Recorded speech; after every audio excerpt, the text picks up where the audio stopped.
What up, IDS Mob? Welcome to Harry Dating Combos. This is the place where we talk about how you can elevate your dating life to be able to get the women that you truly desire. I'm Harry Wilmington, and on today's show, I'm just answering questions. You know, it's been a while since I've done a live. I realized I have a lot of shows that I've done, and I have so much content that I can cut from to be able to just put out to you guys that I don't have to do as many lives, but also to the point, I'm trying to start doing more stuff for my members exclusively. So I'm going to start doing a lot more lives in the members area of the Introvert Dating Success Academy community. So if you want to be privy to more of those lives, you definitely want to go over there. But I'm still going to probably do like 2 or 3 lives every so often on this channel, in addition to posting from the numerous lives that I've done over the past few years on this channel. But today I was like, you know what?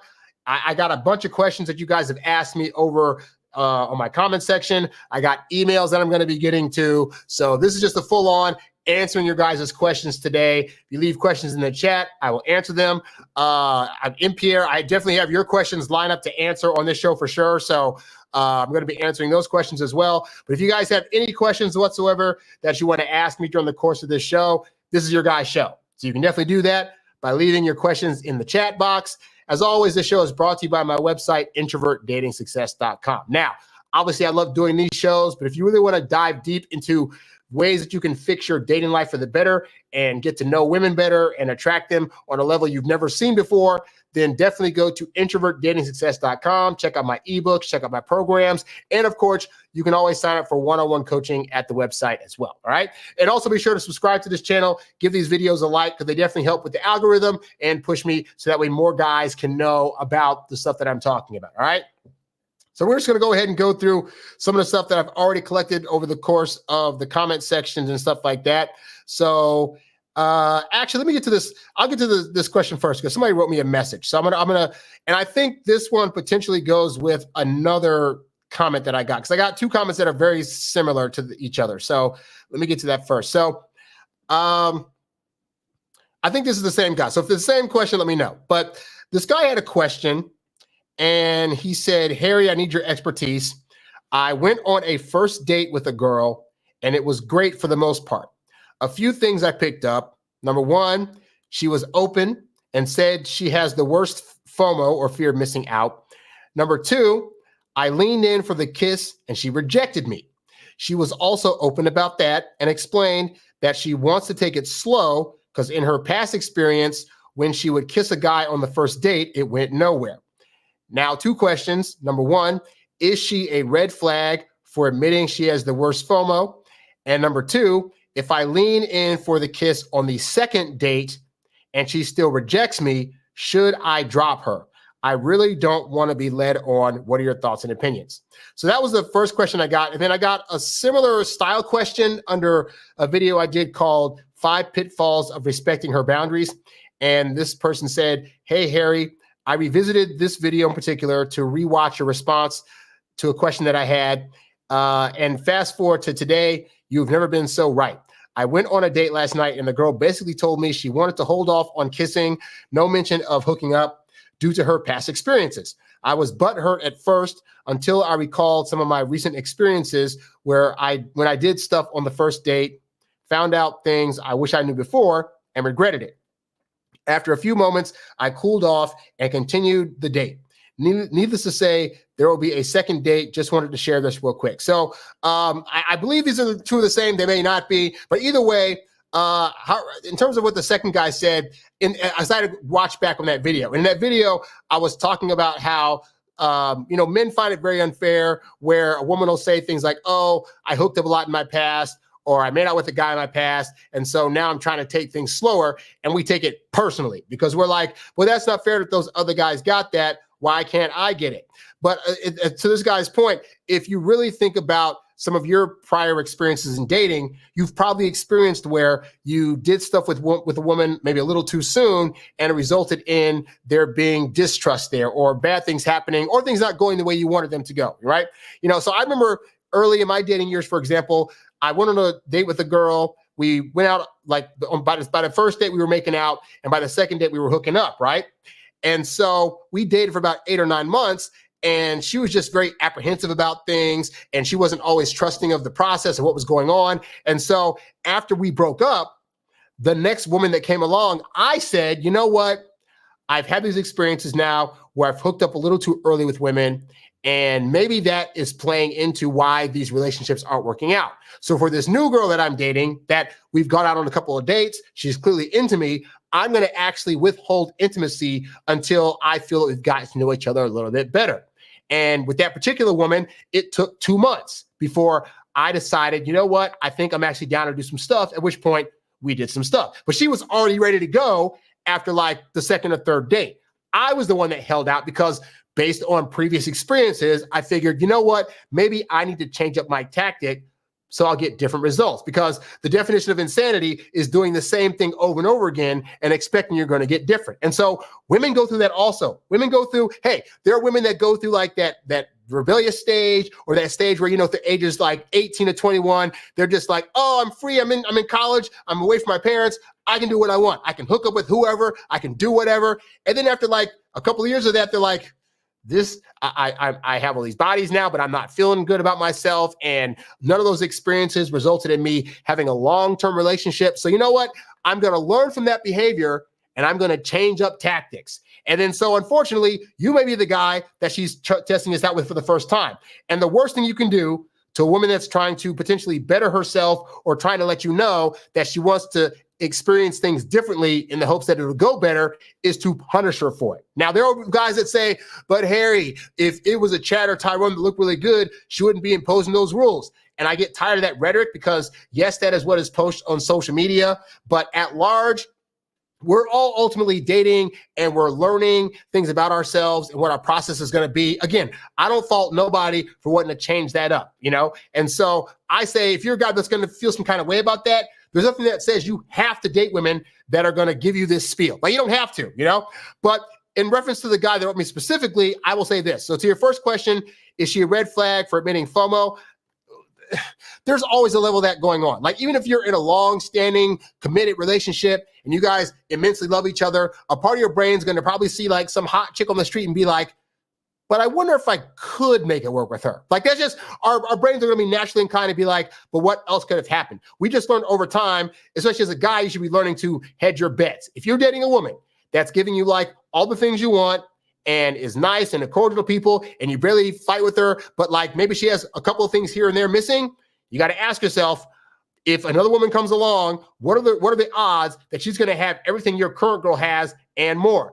I've discovered more likely than not, it's not going to happen. So you got a decision to make. And so women have a decision to make too. And some of them, they might tell you like, oh yeah, I have a fear of missing out. But again, a lot of times when women are talking to men, they're not aware that them sharing an emotion they're having is going to be taken so seriously by the guy they're in front of, you know? And so I understand as a guy why you would think if she says she has a fear of missing out, oh my God, how's that correlate with the future? Women are just telling you emotions that they're feeling in the moment, and they're not thinking it's going to have any serious consequences. This is not her trying to tell you telepathically, I'm going to potentially cheat on you in the future. So just take it as she was expressing an emotion. It's not currently going anywhere. We look for stuff like that when there starts to be actual evidence of, oh, the woman's stepping out. Oh, she's suddenly flaking on dates, or she's showing up late, or she's saying, oh, she's hiding her phone from you when she's around you. Those are more telltale signs that she's potentially a cheater. Her expressing fear of missing out, most people have that. But to the second question, so this is key, right?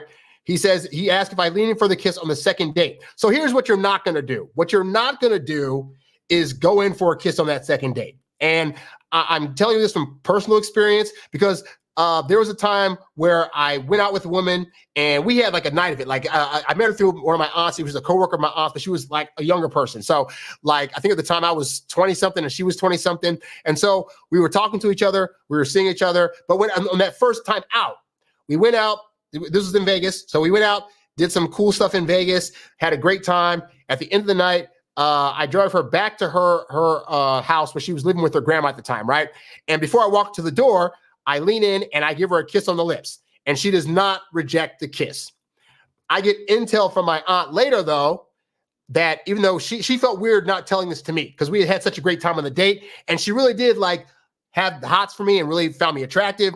But she said, my aunt said that, yeah, asked her, how the date was and whatever. And she said, oh, it was cool. But like, I felt kind of weird kissing him on that first date because even though it was cool hanging out with him, I didn't really know him like that. And so I just took that intel and said, hey, you know what? I'm not going to be butthurt by it. I'm going to just take that information and know, okay, she's not comfortable with the kiss yet. So all I can do is ask for the next date. I can ask for the next date. And if she says yes to it, then that means there was enough of a comfort level to where she wants to still call this a date, meaning there's still buildings towards a romantic thing, but just maybe for right now, she's not comfortable with the kiss. Fine, it is what it is. And so I asked her out for another time. Went on a date, had a good time. I think at one point she brought up the kiss, like, hey, so just, I don't want you to think that, there was anything wrong you did or this is that. I said, hey, no, you know what it is? It is what it is. Like, I still think we're having a good time. And hey, this is why I developed my standard line of, I'm just trying to get to know you in whatever capacity that means. If we're doing physical stuff, fantastic. If it takes time to get there, also fantastic. I just want to get to know you. And so it took her until about the fourth date, when we were driving back from someplace, and she literally said to me, hey, real quick, Harry, pull over to the side of the road. I said, okay. And I pulled over to the side of the road, and then she turned to me and gave me like the biggest kiss you could possibly imagine. And it's funny because I think back to the story my mom told me about her and my dad dating, whereby on those first couple of dates, like the first date, it was her and her best friend, who was my dad's cousin, and they all had a meal at my dad's apartment. So she wasn't by herself in my dad's apartment. And they went on like 2 or 3 other dates. And it was the fourth date where she initiated the kiss, right? So just because he wasn't getting kisses on those first 3 dates, it doesn't mean that she wasn't building an interest towards him. It just meant that she needed a little bit of time to open up, to really see that, oh, this is a guy I could actually see going long-term, before she decided to open herself up to physical contact, all right? And so I stress this because there's this overarching lie that men have bought into, that if a woman doesn't at any time on that first or second date want to kiss him or hook up with him, that they have no chance, and that this girl's playing with him and is never going to fall for him. And I've just found that to fundamentally not be true, because at the end of the day, you got to recognize where her comfort level is at. It is very, very important. Most of the time as guys, we're honestly ready for that first kiss by the first date, maybe the second date. And I tell you guys on this channel, try to go for that kiss by the second date, right? And so just because you go for the kiss doesn't always mean that the woman's going to be ready for it. And you have to be prepared for, you as the bold guy going for that kiss, you may not always get it when you want to. And to the other commenter's point, you got to not be butthurt by that. Just be like, hey, you know what? Hey, it is what it is. It's fine. Totally cool. And then get back to the date at hand, right? Now, here's the other thing though. The reason I stress this also is because I think it's equally important for you as a guy to still make the move. Because to the point that my original story where I went for the kiss, I got the kiss, and then the girl said, well, I wasn't quite ready for it or whatever, right? But she still knew that I had the attraction level for her to want a kiss. And a woman knowing that you as the guy want to kiss her is very important, because it's better than the opposite of that, which is her not thinking that you have any kind of attraction to her at all. And I'm actually going to be doing a show at some point in the future talking about the whole idea of women wanting to be desired and wanting to be seen as sexual objects and stuff like that. But suffice to say, yes, a woman still needs to know on some level that that you find her desirable. Because let's say you're going for the kiss and she says she's not ready for it. Okay, fine. Again, you're not going to try to be like on the second date and third date going for a kiss. You've already put out there that you find her attractive enough to want to do a kiss. So she knows that desire is there. So that way, when she is ready for that kiss to happen, a part of her is going to be like, oh, I want him to kiss me. Wait. You did do that thing where he tried to go for a kiss and he got rejected. So maybe you need to go to him and show him that you actually want to kiss. And this time, the woman's not going to be in her head thinking, but I don't want to make the first move and I'm kind of apprehensive. And what if he doesn't want it? Because you already went for the move. So now she knows when she's ready, she can just go in and start making out, and she's know that you're going to already be a willing participant. So there's no downside ultimately to going for the kiss, other than your ego might be a little bit bruised because you don't get to kiss her at the time that you want to. But even just making the move, she already has telepathically been put out there that you want her in that capacity. And so when she is ready for it, she knows there's going to be no hesitation on your part, which is always a good thing. So yeah, ultimately, don't get butthurt if at the moment a woman's changing her mind or is not accepting your kiss in the moment, don't assume, guys, that automatically means she's not interested or she's got another chat of Tyrone in the background. Like, I get so tired of hearing that crap when fundamentally it's not true. Like,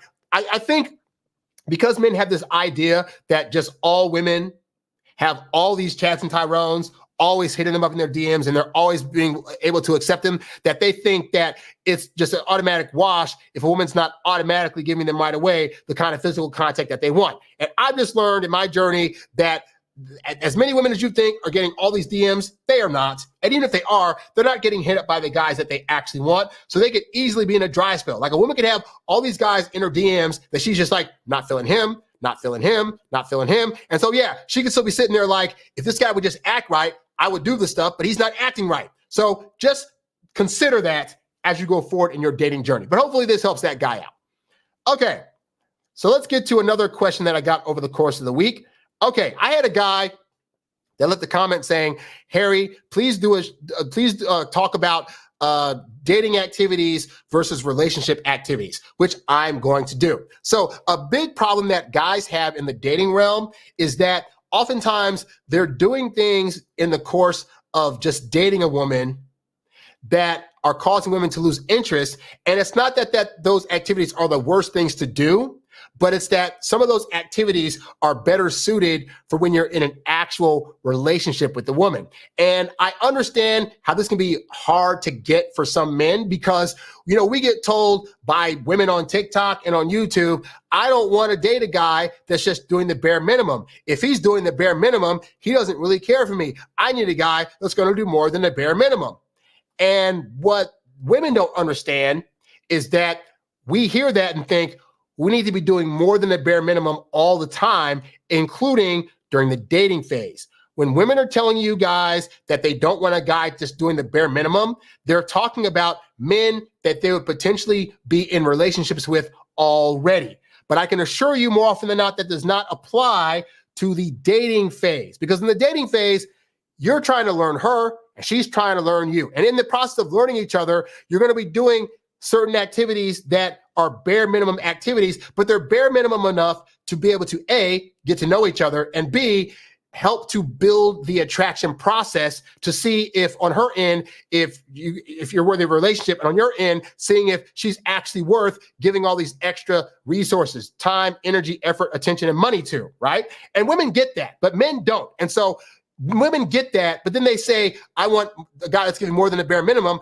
not being aware that guys are very literal. We're very literal in our language. We hear women don't want just the bare minimum, and we as guys say, compute that, okay, I'll give her more than that, but we don't understand that, again, that's more for the relationship phase, not the dating phase. But the question still comes, okay, Harry, so what does it look like? What are examples of a guy that doing too much in the dating phase by doing things that would be better for the relationship phase? And so I have 5 things that are going to give you great examples of that. All right. So the first one, you giving a woman frequent gifts or spending a lot of money on her, because the reality is in the early phase of dating, that is an activity, an action that could potentially be seen as you trying to bribe the woman for her affection. And as I've said on the show before, you cannot bribe a woman enough to feel things for you. Yes, you can jet set her across the country and buy her all these things, these bags and these watches, and she'll like them. Like, she'll enjoy getting the gifts. She'll enjoy traveling on your dime, but these things aren't going to adhere to her emotions. And so this is why in the dating phase of things, guys get so mad when they're like, I spent $200 on a meal and did this thing and took her to a trip and this and that, and she's not doing it. It's because you're not getting it. Those things will be fine to do in a relationship, because at that point, she's earned those things. She spent 3 months with you, getting to know you. She hasn't been argumentative. She's shown that she wants you to lead. She's on your program. And at this point, even women understand, hey, I got to be the girlfriend. I'm now more deserving of those kind of things now than I was before. Even with that, a great girlfriend will still be like, babe, how much did that cost? You don't have to spend all that money on me. We can just spend a nice time together and whatever. But the point is that you're not going to lose too many brownie points if you're doing all this extra spending in a relationship. But in the dating phase, regardless of what you believe up to this point, regardless of what women on TikTok will tell you, You cannot buy a woman's affection. And so you need to get rid of the idea that you got to spend so much money. I've been able to impress women with nothing more than a $5 comedy show and a couple of slices of pizza on dates, right? Because again, I'm making it more about getting to know her, getting us to know each other and what our likes and dislikes are, trying to make her laugh, trying to make her feel things, trying to give her good hookups. Those things are going to be a lot better to try to build up attraction with her than it is spending a lot of money. So that's the first thing. The second example, and I go over this all the time, is excessive texting or calling. Now, you as a guy, once you're in a relationship, will be able to get away with a little bit more texting. Like you can send good morning text. You can send random memes throughout the day if you want to. And again, I put an asterisk next to that because it's not on an excessive level. I still stand by the mantra of you should spend the majority of your texting energy trying to set up plans. Hey, babe, I got a great place we're going to. Hey, we're going to do this. We're going to do that. Mixed in with a few, how's your days? I tell you guys quite consistently that it needs to be a 3-to-1 ratio. For every 3 texts that she initiates, you initiate 1 text. And I got a whole book on my website you can get right now on the cheap, mind you, called Texting Women Like a Boss that'll walk you through that. But the mistake guys make is thinking women bond through communication. I need to therefore communicate with her all the time. And then they send out text after text after text after text. And then they can't figure out why the woman is losing interest. Well, it's because early on in the dating phase, less of you is actually more. And when you're over texting, what you're basically doing is you're forcing yourself into a woman's life during a time when she's trying to figure out if that's what she wants from you, you know? And yeah, you might have met her on a dating app. You might have been texting her in the beginning to try to get that date. Once you actually get these in-person dates, your texting should be limited to when you're planning a date, or God forbid she starts to complain, hey, you don't text me as much and blah, blah, blah, blah, which is what you want. But suffice to say, if she starts complaining about it, then you can up your texting a little bit. But you don't want to just automatically assume, oh, we had a good conversation. Now she's going to want to hear from me all the time. I'm going to totally do that. Now, again, in the relationship phase, that is an activity that you can get away with a lot easier. But I'm telling you guys, you doing it during the dating phase, it's killing a lot of your guys' chances with these women. The third example of something you can do in the relationship phase versus the dating phase is having constant availability. Now you're thinking, I don't want to mess up any chance that I have of getting with her. And I don't know what her time frame is or when she's open during the week, but I want to make sure that whenever she's available to go on a date, I'm also available. That is not quite having the effect that you want it to have. You're thinking if you're available all the time, it's going to be seen as a good thing. Women don't like men that are always available because what it says to them is this guy's so needy that he's always available when I am, but also, how does he not have a life outside of seeing me? Like, why is it that he's not doing other things? He's not potentially chasing after other goals he has. He doesn't have other women possibly interested that he's vetting right now. Like, what's going on? Now, when you're actually in a relationship with a woman, yeah, you're going to obviously have more time available to see her. But at that point, again, she's earned the ability to have more of your time. And in the beginning, you're just giving it freely to her. She's going to be wondering, why is he giving me his time so freely? Like, how I've done nothing to earn that. And that makes her think negative things like he must be really desperate. He doesn't have any other offers or prospects. Oh my God, he's going to want all of my time and attention. And do I even want that? Versus if you let it make it where, you know, you're asking her out once a week, that gives her the space to come to you to ask for more of your time. And as she asks for more of your time, her subconscious brain's going to be thinking, why am I asking to spend more time with this guy? It must be because I like him, which means she's now coming to the conclusion of her own accord that she must really like you and want you as the boyfriend. And that can't happen if you're readily available. At the point that you become the boyfriend in the situation, yeah, you can make yourself a little bit available. And even then, you should still have times where you are legitimately busy and say, babe, I can't make this date today, but what about we do it this day instead? Babe, I'm on a call right now, so I can't pick up the phone, but I will definitely speak to you after this call. Like, you still need to be doing those things in a relationship, but I'm just saying being more available in the relationship is going to be a bit more understandable. The fourth activity is acts of service. This means you going out of your way to help with tasks. The number of guys that I've seen say things like, hey, I can help you move. Or, hey, I have a connect at this other place where you're trying to get a hookup with a job or at this club. I could totally put you down. Like, those are activities you're thinking are going to give you like extra brownie points to this woman. And I've just found they do not. Like, you overextending yourself in the dating phase typically makes a woman feel like, okay, I can use him for various things, but that's not going to make her build attraction to you. And she could actually start to think to herself, man, he's such a great utility guy that I don't want to mess that up. Like you're thinking, I'm going to give her a hookup here. I'm going to do this for her. I'm going to move her furniture. I'm going to help her if you're in college, like pass a study course that she's having trouble in, this and that.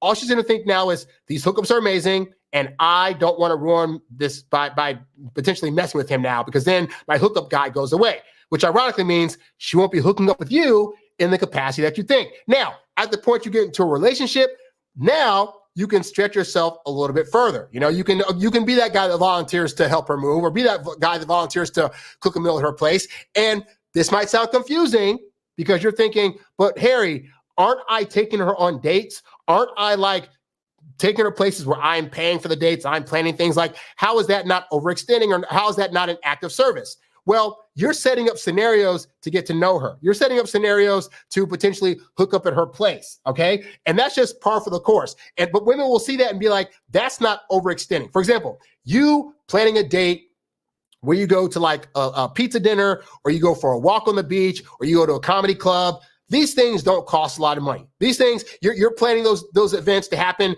on your time when you can do them. So this is going to be seen as like overextending. You trying to invite her out to a $200 dinner, or you trying to set up a date where you're going to move her furniture or paint her walls for her, or, you know, other kind of stuff like that. Those are things that look like, oh, now you're the acts of service guy. Now you're going beyond just trying to go a date here or there, and you're going into like things to personally help her in her life, or you're trying to be her personal counselor with the problem she's going through. Those are things that you would think they'd be appreciative, but they are not, because while you're doing those things to help her out, she's got another guy on the side that's not doing those things, that is regularly banging her brains out, which to the point, don't think you got to overextend or volunteer for these acts of service for her to want to do these things. I can assure you, you can get away with doing those things, those physical things, those makeout things, without having to do any kinds of acts of service, all right? And then the last activity is you trying to plan a future with a woman. This is a big thing that most of you guys probably don't understand, but check with me, right? Because you're hearing women say, I want a guy that's going to take me serious. I want a guy that is a relationship-focused guy. And you're thinking, okay, the conversation I need to come back with is, oh, of course I'm thinking about a future. I can see us being together long-term. Matter of fact, I can see us moving in together. I can see us having kids together, blah, blah, blah, blah, blah, right? Future speak is rarely an exercise that's going to make her agree with you and think that, oh, she wants those things too, even if she brought it up. Like her bringing it up, we want her all day to bring it up. But you bringing up future speak, it is not a good idea during the dating phase, because here's the biggest thing, right? There needs to be an air of mystery during the dating phase about where your head is at in reference to her. Because yes, we want her doing a good job, but we want her questioning if she's doing a good enough job to make you want to be in a relationship with her.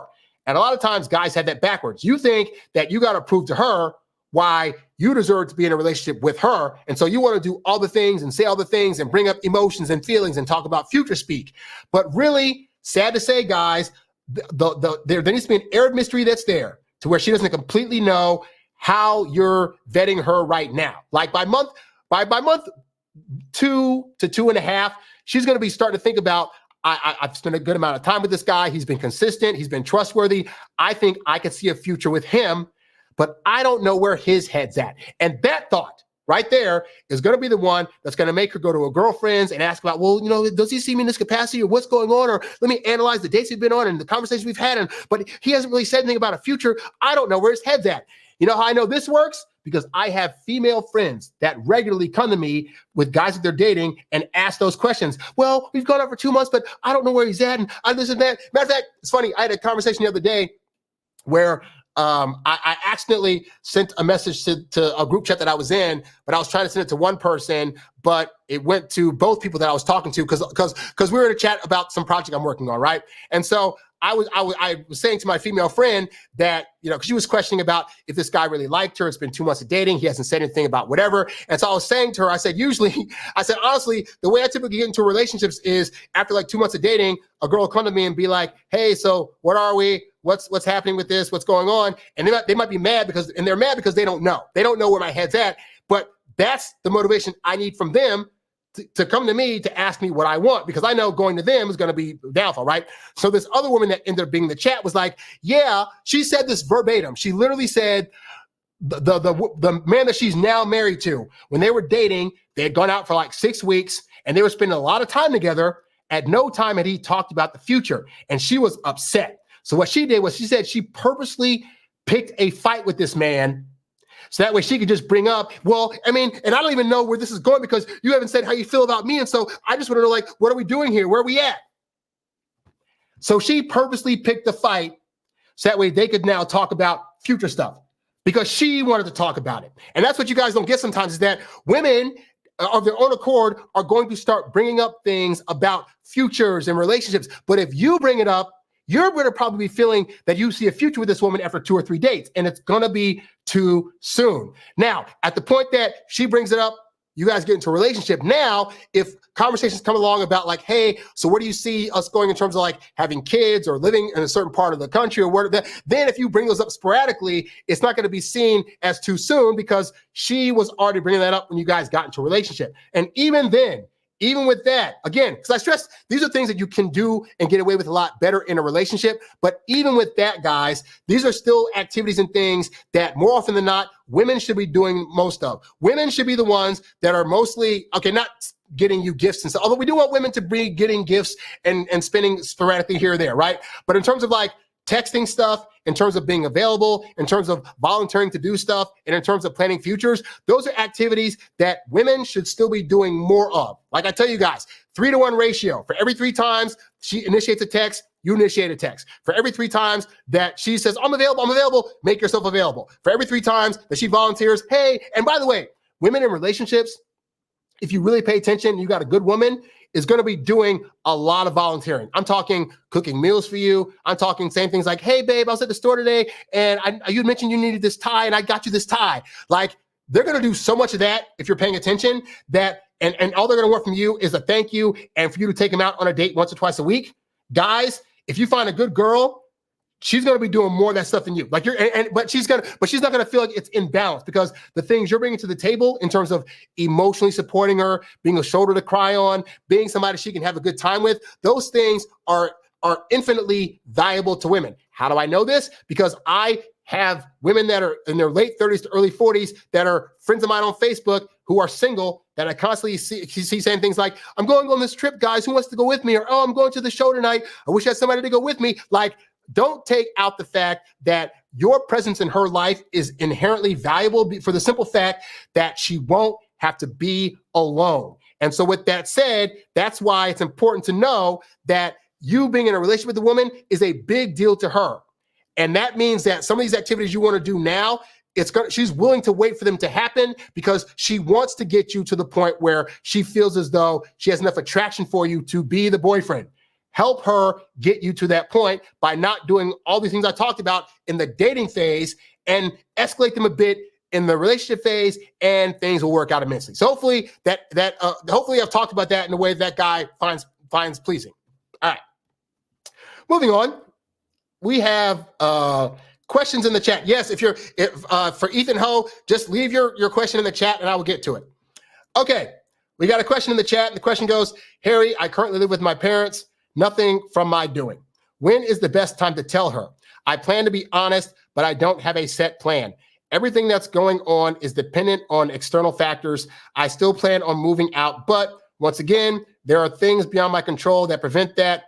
Oh, okay. It's been a while because I actually dated women when I was living at my parents' house. It didn't seem to hinder things too much. You know what's funny is that, you know, bad boys or jerks get a bad rep, but honestly, they're honest about everything. Like, they're completely honest about their scenarios. And I have found it really boils down to honestly, how much interest he has in you. So don't take that out of the equation, but also how you are phrasing things. Because I found women are really big about dating men that have potential. Whether that potential ever gets realized or not, because women are very hopeful for the future and they like to add hope onto the guys that they're dating, I have found in my journey that letting women know your situation with the caveat that it is temporary is usually works in your favor. Like I've had times where, like, for example, I dated a woman where I was on somebody's couch for 2 months. And so when we were dating, I would just say, yeah, I'm on this guy's couch, but you know what? I'm in the process of getting my own place. Just I'm in between. I'm literally in between places right now. I'm waiting for this other place to open up. And so for right now, I'm just chilling. And it was totally fine. And I've had scenarios like that happen throughout the course of my life where, like, I was living with my mom because I need to get back on my feet. I was with her for like 10 months. And during the time I was like, hey, yeah, I'm on my mom's couch, but also I'm working every day. I have this plan mapped out. This is how I'm planning to get out of my mom's house. And so, yeah, for right now it's temporary, but in the meantime, I'm home to help her out with things. We have good conversations. And also like, yeah, I'm still, because here's the other thing too, right? Is that as long as you're living at your parents' house, isn't deterring from you still doing the other things in the dating process that women need. I've also found then they're also pretty cool with that. So for example, living at my mom's house, I was still making money. Like I was working, I was doing a play production, and I was a gangbuster seller on eBay. Like I could go to garage sales over a weekend and buy a bunch of stuff and then sell it on eBay. If I spent $100, I would get $400 back. And I did that weekend after weekend for like 8 months at my mom's house. And that's what got me out of my mom's house. So when I was dating women, I'd be like, yeah, I'm living at my mom's house, but also I'm paying for this dinner. Yeah, I'm at my mom's house, but also I'm about to go on a trip to Vegas for the weekend. Yeah, I live at my mom's house, but also during the time Hurricane Katrina hit. So I went down to visit a friend that was helping with the Katrina efforts. Like I was showing women that in spite of living at my mom's house, it was not going to prevent me from making money. I was already making money. And I already had a plan to get out of my mama's house. So as long as you're able to show that kind of potential, I found most women won't care. On top of most women, if you're in that situation, they'll probably have their own place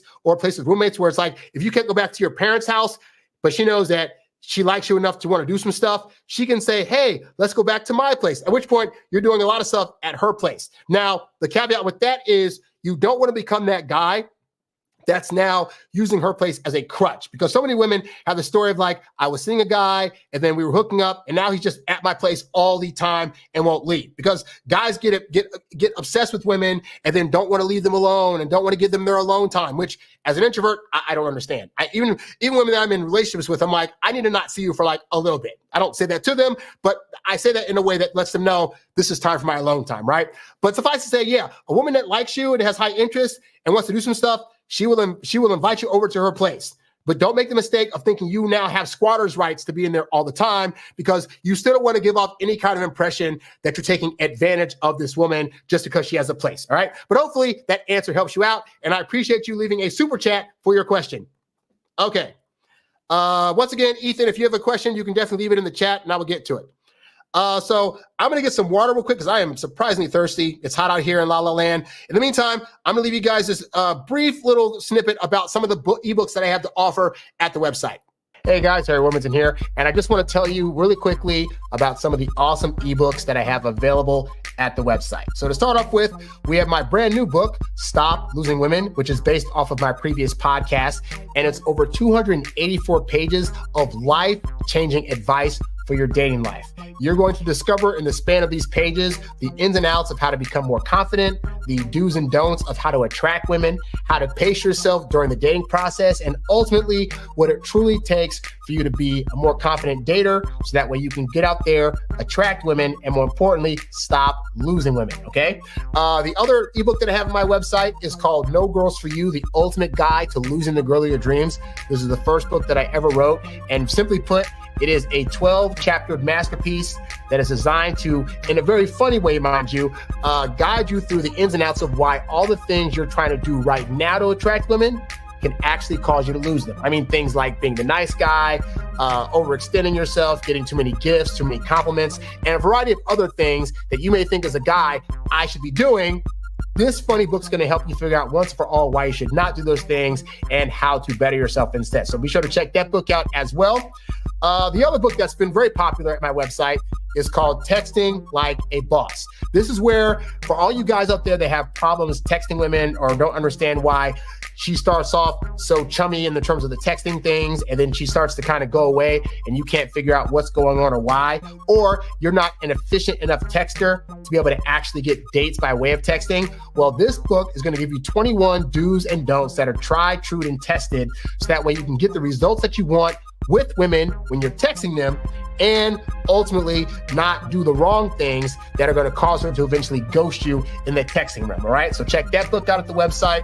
Lastly, my other popular book that I have there is called 10 Steps to Winning Back Your Ex, the step-by-step, no-nonsense guide to reconnecting with an old flame, regardless of who ended the relationship. And so for you guys that are like, hey, I think I lost a great one and she left me and I want to get her back. Or you might have been the guy that's like, hey, I dumped her and then I realized I made a mistake and I want to get her back. Well, this book covers both of those scenarios in a very detailed step-by-step way that is designed to allow you to figure out what you did wrong, how you can show up better, and the sequence of events you need to go through in order to effectively win back the woman that you are no longer with. So if these things sound like things that'll be helpful to you, then definitely go to introvertdatingsuccess.com, click on the products tab where you can find a summary of all these books as well as my various programs, and they will be more than happy in helping you figure out whatever part of the dating journey you're on, so that way you will not be confused and you will ultimately be able to have the dating life that you want. So check those out at the website today. And we're back. All right. Like I said, guys, the show is ultimately about you guys today. So if you have a question you want to ask me in the chat, leave it in the chat and I'll be happy to answer it on the show live and in person. All right. So let's continue on with some of the other questions that I got during the course of this week. So we had a question that this guy asked the question, what do you think about letting a woman know you've been intentionally celibate for extended periods of time for self-improvement purposes? Could she see that as incel behavior without pre-selection value that can't get any woman, I guess, or a respectful trait of integrity and discipline? I guess it depends on the woman. My honest response is, what would your intention be behind telling her that? Like, why is it that you feel it necessary to tell her that there's been times that you've been celibate? Like, there's no wrong or right answer to that. Like, you could choose to do that if you want or not. But I just always question why it is men feel as though they need to reveal certain aspects of themselves, especially in the dating phase, right? And I find a lot of it really boils down to we're thinking that by saying a thing that's going to actually impress a woman. And also, I know sometimes guys get into this idea of like, well, I don't want her to think that I'm using her for sex, so I'll give her an example of something that in my history shows that I'm not all about sex. So that way she'll let her guard down and she'll know that I'm dating her because I like her, at which point she'll give me sex. It can work, but I ultimately find that like that's an example of, at the end of the day, behavior that's not necessary. Like it's not, just like I believe, like, and keep in mind, I was a virgin until I was 23, and I told every woman on campus I was a virgin, and that didn't deter the ones that wanted to hook up with me from trying to hook up with me. But I also found that it ultimately wasn't a necessary conversation, because if I was a virgin, but I wanted to have sex, then ultimately it didn't matter in the moment if I had been a virgin, because now I was going after not being one. And I know guys get in their head about that because they're thinking, well, but I don't want her to know I'm not experienced. And that's a conversation for another day. But suffice to say, I don't think this is a necessary conversation. I don't think it's necessary for you to be like, hey, so speaking of dating each other, I've been celibate before. No, nobody cares. And I'm of the mindset that if it's not going to necessarily help you attract a woman, then why say it? In reference to the other part of the question, could you see that as incel behavior without pre-selection value that can't get any woman, or respectful integrity? I don't think it's going to be either of those, dude. Like, I think you're overthinking about it. Like, I don't think you saying I've been celibate is going to make her think incel. That's not what's going to happen in this situation. Like, it's just going to probably be like, okay, I guess, thanks for telling me. Like, that's not one of those things that they're going to inherently judge you too much on. I mean, if you're a woman watching this and are saying, actually, Harry, if a guy told me that he was celibate before, I'd be like, oh, what's that about? Then please let me know. But as far as I'm concerned, that's not anything that's worth really talking about. And so I would say you're thinking too much about it, and maybe just like, don't bring it up. Hopefully that helps you out. Let's see what else we got here. Let's see. We got a question here in the chat that says, another question. This is a continuation of the guy that went on a date with the woman, and he went for the kiss, and she said, I don't want to kiss yet because I've had previous experiences and I want to make sure that this one's going to be different. Okay. So Follow-up question to that is, he says, she showed a lot of appreciation after the date via text. I responded and didn't imply another date. I should wait until Saturday to hit her up again, correct? Well, my mantra typically is I don't try to talk to women that I'm just dating. I typically don't do Friday and Saturday dates, and I don't do reach outs on Fridays or Saturdays. I keep my contacts and my dates for Sundays through Thursdays. I found that's honestly, I learned that from Doc Love, rest in peace, a long time ago. And for whatever reason, I find that has worked immensely great, But I've also learned over my time that we think that we need to be in contact ASAP with women, or that we need to ask them for a date right away. And I just found that is fundamentally not true. I remember, I think I've talked about this on the show before, but I met a woman one time at a cancer walk for my friend. And during the course of the walk, we talked, we got along together. And at the end of it, I asked for a number.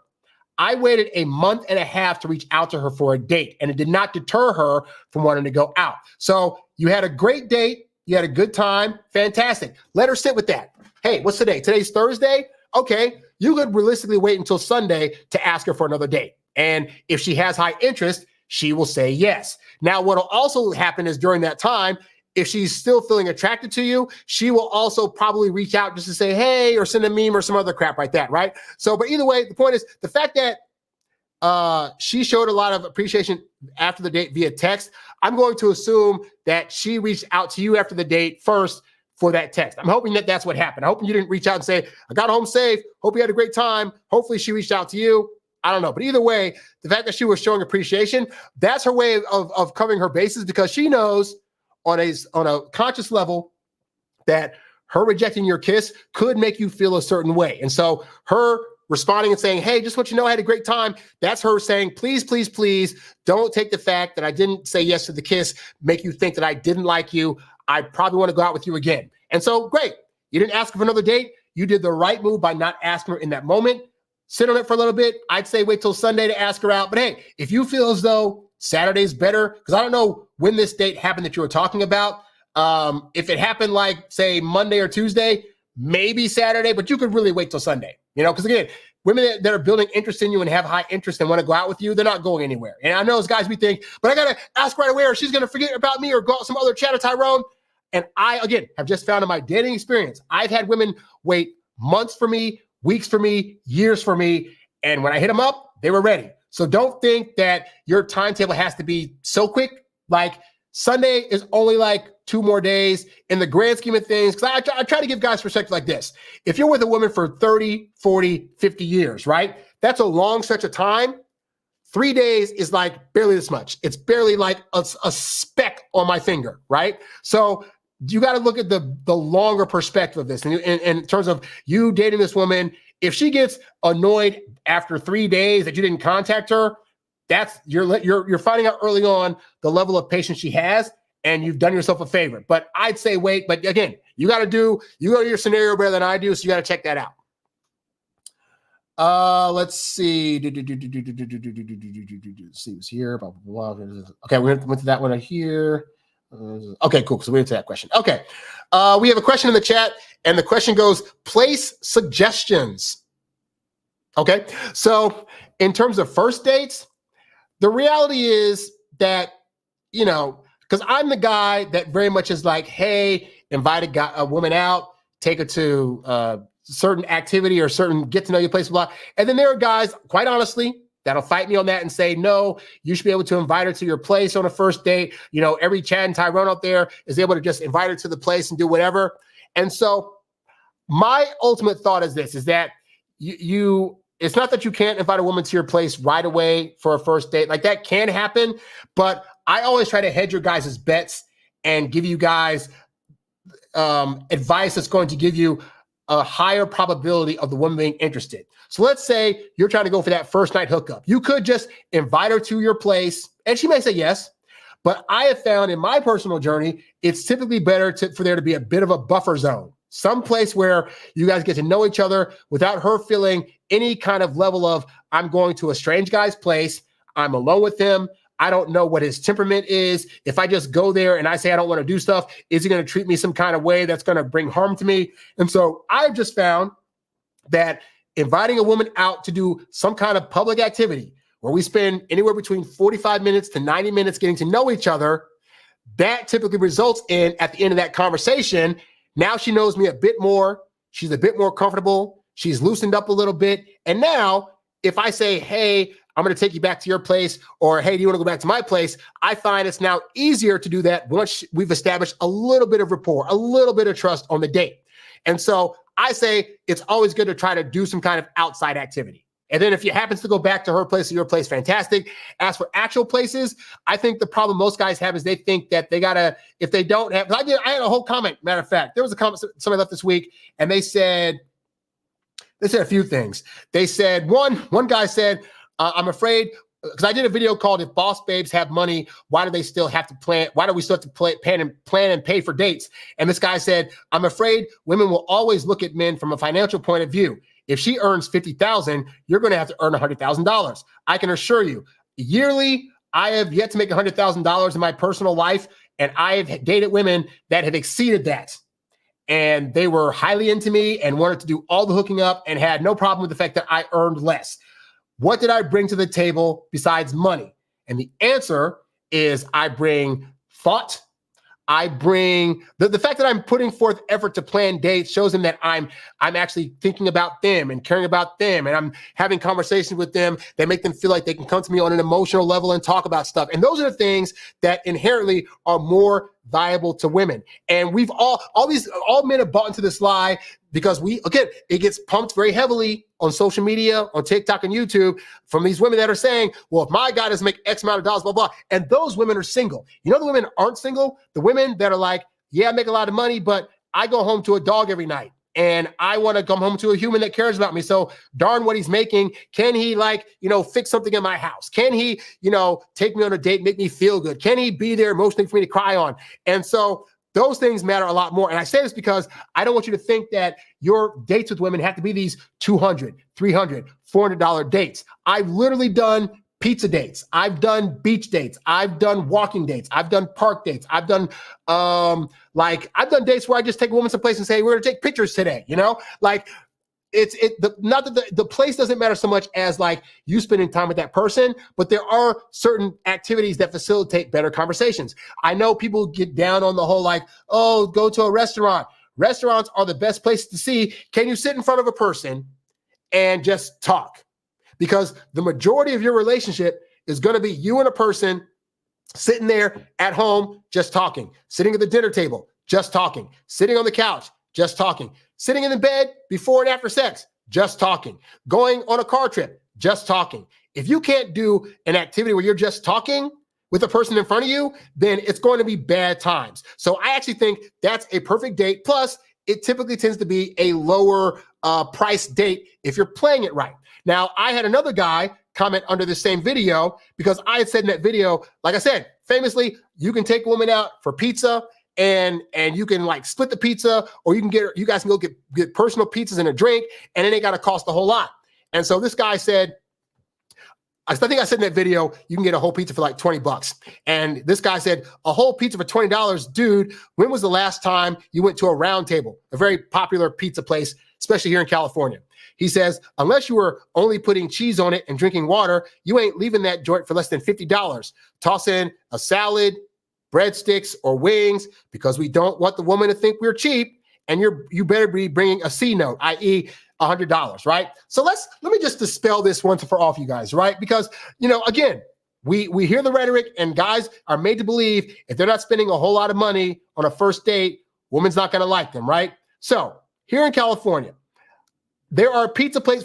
There are pizza places where you can legitimately get a $20 pizza, especially if you go like Hermosa Beach, parts of Santa Monica. You can get like a $20 pizza, and you can get her another $20 pizza and eat it yourself, right? But also, we have New York style pizzas here. I know in New York, they got New York style pizzas. Them bad boys are like 18 inches huge, right? It would take me by myself 2 days to eat one of these whole pizzas. So you can go on a date.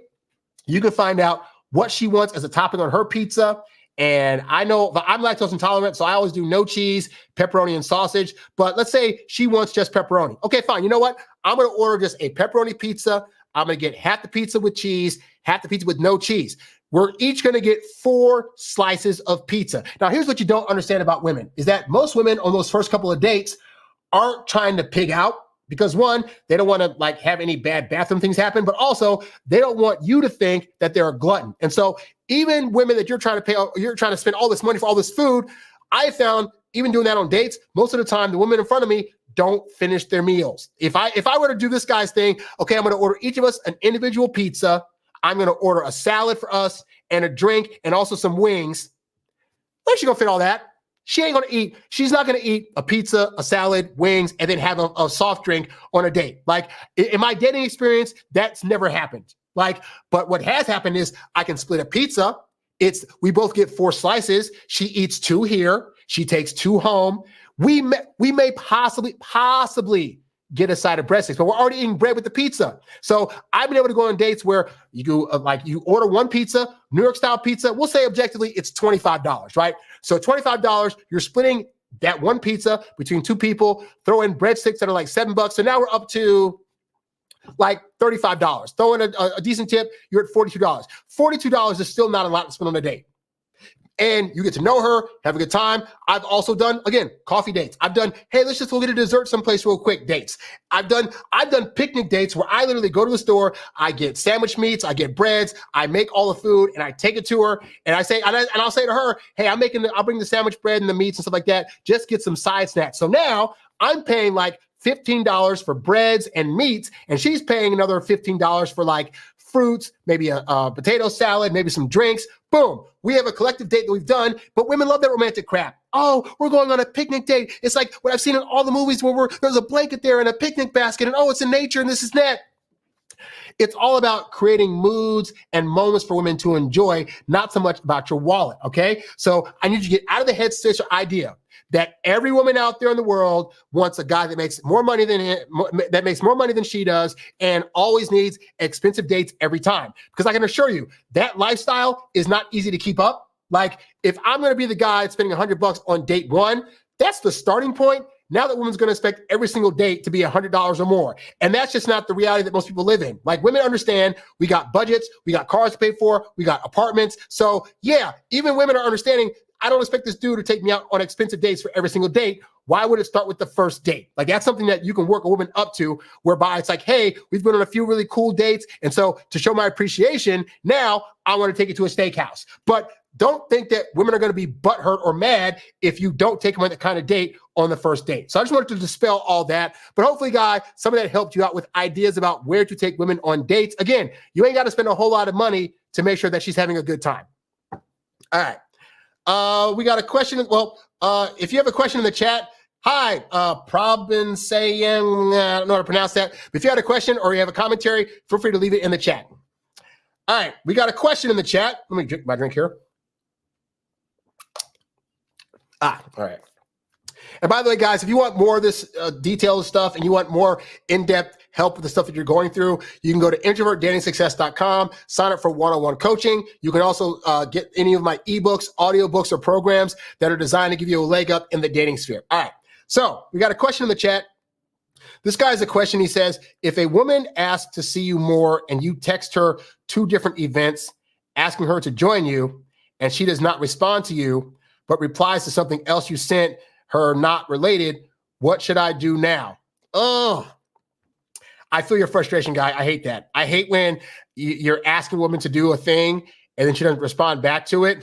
So I try to keep my dating life super simple, right? So I try to read off the language and intel that women are giving me. So this is just how I function. If I ask a woman to a specific event, and I've said, and she can see it in the text, and I say, hey, I'm going to this thing next week. Would love for you to join me. Let me know what time works for you. And she doesn't respond to that question and then goes on to talk about something else. Then in the moment, what I'm getting back is she's subtly saying she doesn't want to go to that event. And at that point, you got a decision to make, as always, right? But what I don't do is I don't get butthurt by that stuff. Like, at this point, if we're just in the dating phase, if she's not my girlfriend, then at the end of the day, she can decide if she wants to respond to my stuff or not. She can decide if she wants to go to the thing that I'm presenting to her or not. I still find it annoying that she's not responding directly to the thing and saying, oh, I can go or I can't go. But I've just learned when women don't respond to things, it's sometimes because they're still in that thing of like, I don't want to cause any turmoil by saying no to this thing, and I don't want to hurt his feelings. So I'm just going to act like it just wasn't asked. That is a very, very annoying thing to men, and it will never go away. But you got to know what it is, and then know that, okay, you asked the question, she saw it, it's in the text stream. So at this point, just don't bring it up. Like if she wants to go, she'll bring up, hey, so are you still going to that thing? But you live your life as if your plans are still going to happen, whether she's there or not, right? So you said you wanted to go to an event, fine. Get a ticket for the event. And then she says later, oh, hey, I wanted to go to this thing. You can say, I mean, sorry, I asked you, but you didn't say if you wanted to go. So I already got a ticket and it's too late. If it's legitimately too late. So, but hey, next time I come up with it, next time I see an event coming up, I'll be sure to ask you again. What that will teach her is that you are not a guy, one, to mess with in terms of like to be like, she can just dilly dally and let you know whenever, like, no, your life's going on. And also she'll get to see that your lifestyle and what you plan to do is not contingent upon if she's going to do it or not. And that is immensely attractive to women because they want to feel as though the guy that they're dating is going to be living his life regardless of how she feels or what she's into or not, right? So there needs to be some level of agency there to still be like, well, I asked her, she didn't say, it'd be nice if she could go and she's not going to. And you know how I learned this? I learned this the hard way because, and I told this story 2 years ago when Prince was still alive. He came to the nearby forum and was doing shows for like $25 a pop. And I asked the girl, hey, do you want to go to this show with me? And she was like, oh, I'll let you know sooner or later. I'll get back to you. And then I hit her up a couple days later. Hey, so what's with the Prince thing? And she wouldn't get back to me. And then after the tickets were sold out, then she was like, I can't go. I'm so sorry. And I missed out on seeing Prince for $25. I thought to myself, all right, well, I'll just see him the next time he's in town.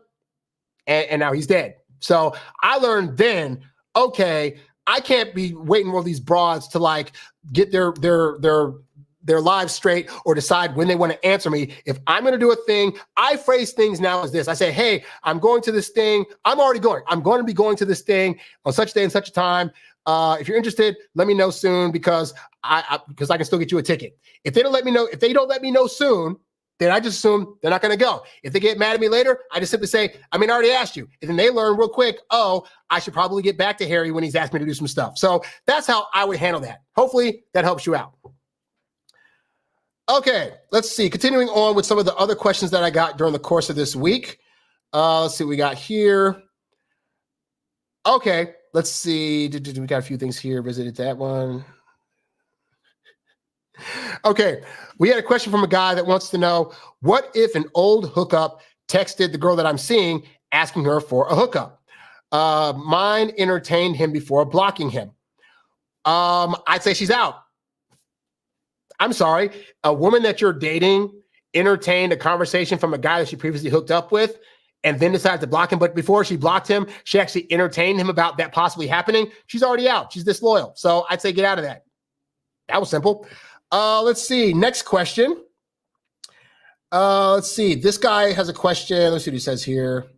Okay. So this is an interesting question because this goes into the whole idea of like, if a woman's giving you a nickname, does that mean that she is actually thinking about you in a relationship capacity? So this guy asked, hi, coach, quick question. I'm on my third date today and she was running late and she texted me in Spanish, I'm running late, BB, short for baby, right after with a ha-has.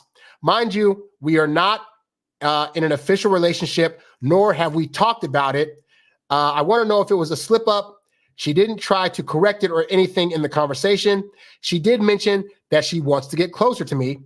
How do I know if the baby was a slip up or if she meant to say it? Okay, so this is going to get a little bit deep, but bear with me, right? All right. So one of the things you want to be looking for as a guy is what is called indicators of interest. And that is things that women start to do or say that indicate that their like for you and their attraction for you is starting to build, okay? Because most women aren't going to start out at like a 95% interest level. Most women is going to start, if they say yes to a date, it's going to start at 55. You take them on a good date, show them a good time. By the end of that date, it bumps up to like 61 Take her out the next time, consistent, show her a good time. Maybe you kiss her, it bumps up to like 64, right? And so what we want each time is for her level of like to build up. And so there's going to be signs and things that she does that indicate that. And I go extensively, by the way, into what those signs are. If you join my Introvert Dating Success Academy community, I have a program in there called Top Secret Dating Blueprint. And one of the video lessons talks about these are the signs that indicate that she's starting to really have a budding interest in you and that her attraction is growing more and more each time, right? And so this is an example of one of those things where it goes from like the first couple of dates, you're just talking, you're hugging, you're having a good time, and you guys are calling each other by their name. Hey, I'm Harry. Hey, you're Susie. Hey, whatever this is and that, right? And so what will start to happen is you'll start to notice things like this, where a woman will say, hey, I'm on my way, baby, or hey, Zaddy, or whatever like that, right? And so the question becomes as a guy, is she consciously doing that, or is it a subconscious thing? And the answer is honestly, both. And I say that because it's both in the sense that if you were to start doing that, if you were to start saying, hey, babe, hey, sweetie, and she wasn't ready for it, she would definitely know. So when women are saying it to you, understand that there's a level of it that is conscious because she'll hear herself say it, or she'll text it to you and be like, oh, I said babe, but she won't take it away. She won't correct herself. But the other part of it is subconscious because her subconscious is starting to see you as a potential relationship, in which case, what would she do to a guy that she was in a relationship with? And the answer is she would give him nicknames. So it may very well be that it may just slip out, but then it becomes a conscious thing like, oh, I called him that thing. Oh, but it kind of sounds good. I like that. You know, again, the women that I've dated that because I barely give women nicknames. Like even when I'm in a relationship, me saying babe or honey is such a hard thing for me to do. I rarely do it. But I found that in the course of dating women, just after like the third or fourth date, again, you've been consistent, you're building trust, she's having a good time, you've maybe hooked up by now. At this point, she's starting to feel the kernel and the starting vibes of potentially being in a relationship. Now, the mistake you cannot make as a guy is thinking that just because she's showing kernels of potentially wanting a relationship, that she's already there. Because too many guys will be like, she said, babe, we're not in a relationship. Do not think that just because she called you babe, that means she automatically wants a relationship right now. That's not what's happening. This is a stepping stone and a building block towards her building up the high level of attraction she needs to ultimately want a relationship. But this does not mean that she's quite there yet, all right? And so she says, babe to you, totally fine. This does not mean you need to like say back to her, oh, hey, babe, oh, hey, honey. Let her be the one for those first couple of months of dating to give you all the nicknames, okay? Don't mistake her giving you nicknames and thinking that it's now fine for you to do that, because too many guys do that, and then they realize, and then the women will be like, oh, things just felt too fast and too soon. And part of that was because you saw her doing certain things and thought you could do them too, and it's not there yet, all right? At the point that she asks you to be the boyfriend, or she'll come to you and say, hey, so what are we? You guys have that conversation, and now you're in a relationship. Now, if you start throwing in a few honeys or sweethearts here and there, it will be totally fine. That should be in the section about like things you should not be doing during the dating phase that you can do during the relationship phase also, right? But suffice to say, guy, like, yeah, so ultimately, it's not a slip up. She saw herself text it, and sometimes women will do that just to kind of test to see how you're going to react in a positive way, but also a negative way. Like,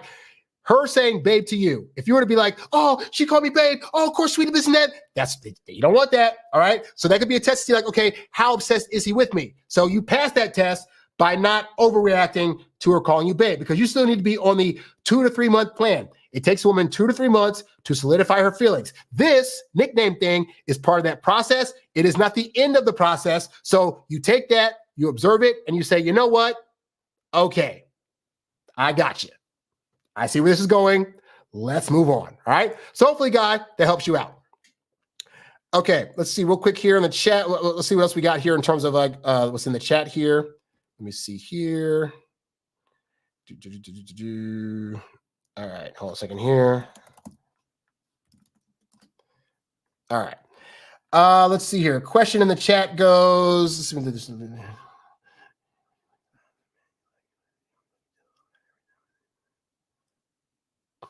What? Okay, I'm going to read this.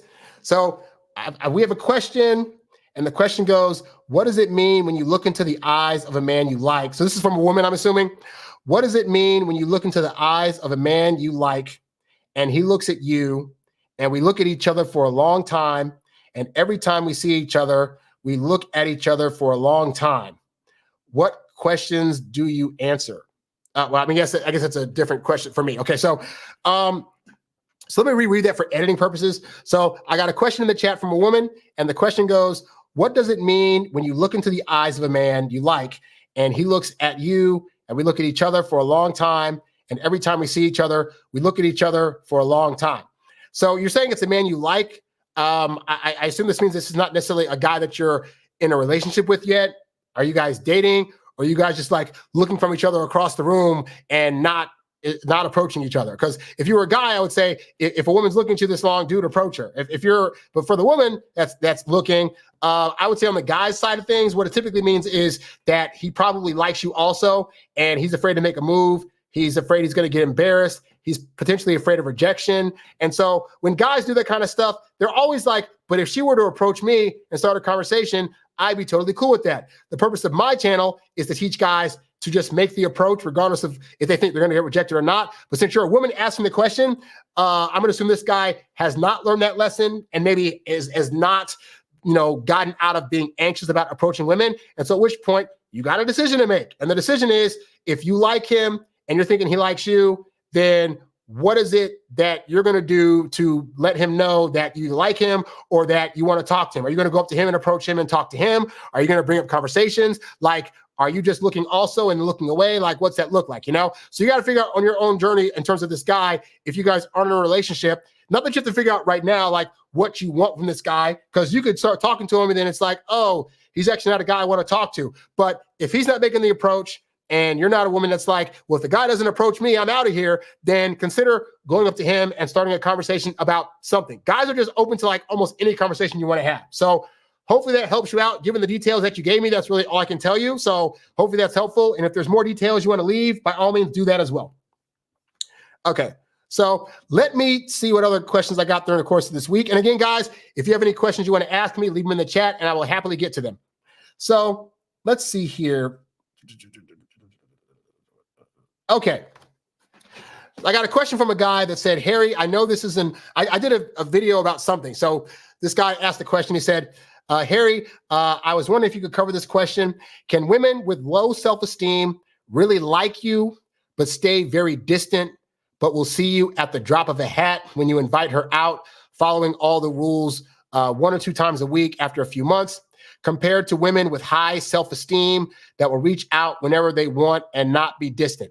I've just discovered in my dating journey that all that ultimately boils down to interest level. As Doc Love famously said, interest level cuts everything. So a woman that has low self-esteem but has high interest in you will still reach out to you and still like do the things to let you know that she wants you. She'll just be complaining about, oh, my hair sucks, my nails suck, my body sucks, blah, blah, blah, blah. You'll have to hear that stuff. Or like, oh, my parents didn't think I was anything. Like, you'll get a woman that's complaining a lot, but that won't deter her from like wanting to see you as she's complaining about that stuff. Meanwhile, you could have a woman with high esteem, but maybe she's a little structured. Maybe she's thinking like, oh, well, I like him, but not a whole lot. Then if her interest isn't all that high, then you're going to find that means that she's not going to reach out as much. So it really boils down to interest level in general. Low self-esteem women that have high interest are still going to do the things to let you know that they want you. High esteem women that don't have a high interest are not going to reach out a whole lot, or they're going to play by, the book of the rules, like, oh, the guy's got to reach out to me and blah, blah, blah, blah. But even to that point, really in the beginning, regardless of how much texting the woman's doing, you should still, on your end, be doing your part to ask them out once or twice a week and take them out. It doesn't require a whole lot of texting in between dates to have a woman's interest in you grow. Like it's a level of good barometer to see where interest is at, but don't rely on that as a sole barometer. Because I've dated women that were like hardly texters, but yeah, we got together, had a good time, would hook up, go on dates, and that was all really, really good, right? So you got to look more so at the actions of like when you guys are in person together, what is that looking like? How is she talking to you? Are you guys hooking up? Is she like touching all over you and like giving you praises for the date? Like, oh, I'm having such a good time on this day, whatever. Like if that kind of stuff's happening, then that ultimately trumps what level of texting and reaching out that she's doing. But yeah, again, don't equate low or high self-esteem with how often she's going to want to reach out. Equate that with high interest versus low interest. The higher her interest gets, the more she's going to be willing to reach out to you, regardless of whatever rules she may be following. So hopefully, guy, that answers your question. All right, let's see here. We got, I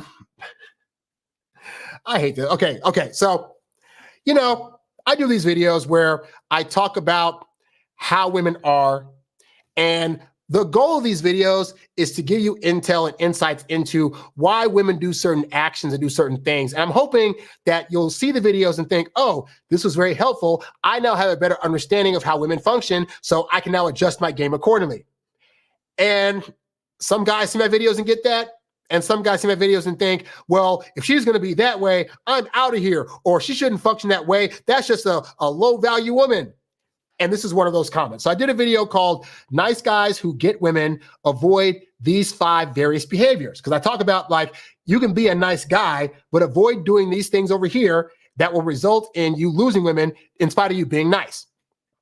And this guy said, or you could just stop trying to get women and just find one who doesn't give a crap about all this kind of modern day strategizing and just wants you and herself to be authentic.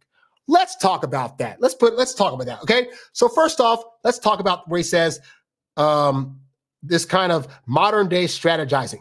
The reality is that you as a guy going into dating without a strategy, it could work, but the probability is low. How do I know? Because guys come to my channel and watch my videos who have no plan. I give them plan. They go execute plan. They get women. But here's the thing I keep trying to tell you guys is that women are already strategizing. Women have been strategizing about how to get men since they were little. Assuming they had a mom that, that knew the dating game or was popular in her day, they're already getting lessons about how to be a good wife, how to cook for your man, what shoes to wear on dates to make him not feel so emasculated, how to laugh at a guy's jokes even though they're not funny. Like women of the two sexes have been strategizing longer and have been strategizing better. You are not going to ever, absolutes. You are rarely going to come across a woman in the dating game that doesn't have a map in her head of how this dating interaction with you is going to go that's going to lead her to a relationship if you play your cards right. The problem is women are coming to the dating game with a set of rules or a set of instructions on how this is going to work, and they're playing with men that have no instruction manual. And women can recognize the difference between a guy that doesn't have an instruction manual and is doing this thing by the seat of his pants and is sliding off the handle, doesn't know what he's doing, and a guy that is able to come in and be like, oh, he gets it. He knows not to text me all the time. He knows to be patient. He knows the kind of dates to ask me on, when to ask me on dates. He knows the right time to kiss me. He knows the things to bring up early on in the dating process versus later on. He knows what not to bring up. Oh, this guy's understanding. And guys that know how to strategize, women feel better about dating because they feel safer and they feel like this guy is going to be able to protect them a lot longer. And so it seems to men that having any kind of strategy is manipulation, and they equate manipulation with being a negative thing, in spite of the fact that, I stress again, women have been strategizing against us for years. If you've ever gone on a date where a woman is just wearing like the most amazing smelling perfume, she strategized that, because I can assure you, she doesn't smell like that every day. If you came on a date where a woman, you met her online, she knows how you look and she thinks you're the hot stuff, and she shows on a date with you and she's magically got her titties all popping up and she just doesn't know if they're there. Strategy. She strategized that outfit. She knew when she put that on that she was going to have the big old crease right here. And she said, and I want him to see it because I want him to start feeling things for me. It's strategy. Women are already doing strategy, which is why I don't feel bad about telling men they need to have a strategy. I was also a guy at one point that did not have any strategy. And guess how that went? Poorly. So to the first part, I don't feel bad about having strategy, and you should not either, because again, women are already doing it and they want the guys that they're dating to have a strategy. They just want you to have a strategy that's going to build this up in a positive light. Like, you're thinking, if I strategize, she's going to see this manipulation.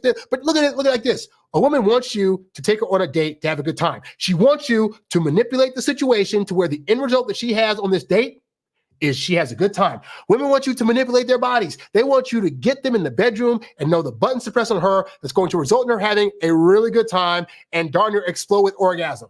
But a guy that has no strategy, guess what? He doesn't know how to do that. He's going to go into the bedroom and wing it. And I've heard too many stories from women of guys who go into the bedroom and wing it and are terrible, and those women will never date those guys again. So you got to ask yourself, has not having a strategy worked up to this point for you? If not, then consider that it could be that having a strategy is going to be the better strategy. So that's the first part. The second part is where he says, can you just find one who just wants you to be authentic?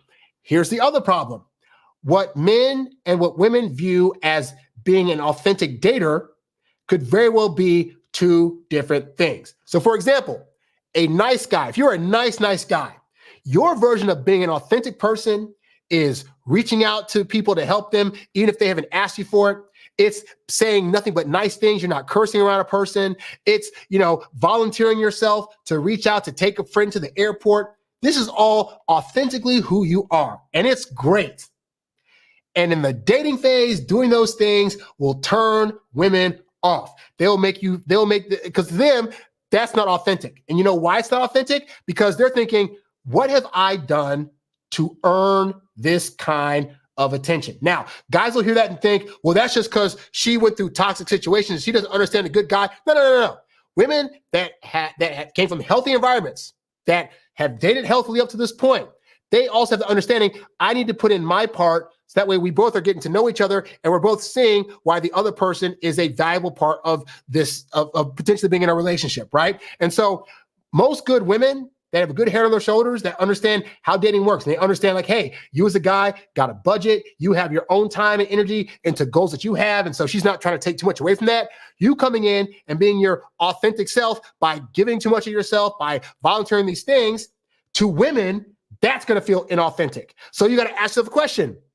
Are you going to wait around for a woman to come along that just automatically accepts that the way you're presenting things in this dating thing are completely authentic and she's going to like it? Or do you want to hedge your bets and say, you know what? Even if that stuff is authentic to me, I have to have a level of understanding that on their end of things, it's going to be viewed in a different light than I expect. And they need time to build up the belief that they are deserving of that behavior. So you know what? As much as I'm going to feel weird about holding back and therefore not feeling authentic, the reality is that's going to be a better strategy, because I'm going to ultimately, because here's the thing, dating is ultimately about two people giving the other person what they need to make this work. All right. It's not just all about you or her. So you're thinking, I need to be my 100% authentic self at all times. If I'm not, the blah, blah, blah, blah. And the reality is, if she doesn't need that, and more importantly, if it's going to make her feel weird for you doing it, then you got to look at what does she actually need? And you're giving her what you think she should want. And if that's not going to work for her, she's going to feel like you're not being authentic and you're not listening to what she actually needs. You thinking, but I would always text all the time because I text my buddies all the time. She's not your buddy. She's the person you're trying to attract. And maybe the authentic part of her process is building up to where she hears from you all the time.